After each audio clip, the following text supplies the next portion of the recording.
UN ends month-long Libya talks in Tunisia without yet proposing new date.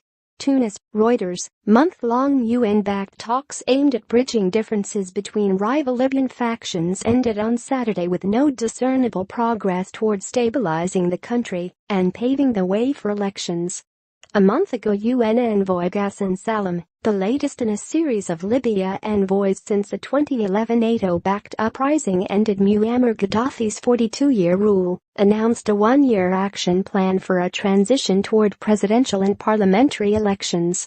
Since then, the UN has hosted in Tunis delegations from rival parliaments from eastern Libya and Tripoli, which are meant to draw up amendments to a previous UN-mediated plan signed in December 2015.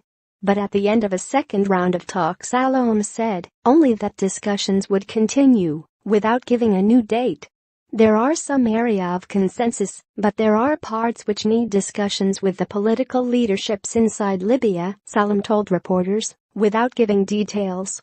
Delegates will return to Libya on Sunday, the UN mission said in a statement.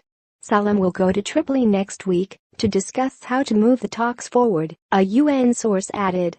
The North African country has been in turmoil since Gaddafi's downfall gave space to Islamist militants and smuggling networks that have sent hundreds of thousands of migrants to Europe.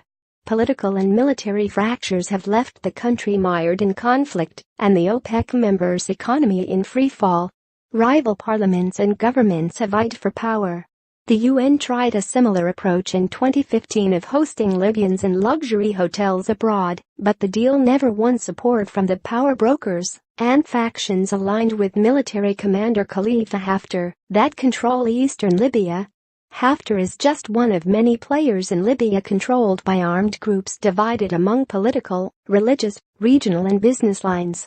A UN source said a major obstacle at the Tunis talks had been how to integrate Haftar, who is opposed by many in western Libya, in any deal, and whether he would control a future national army.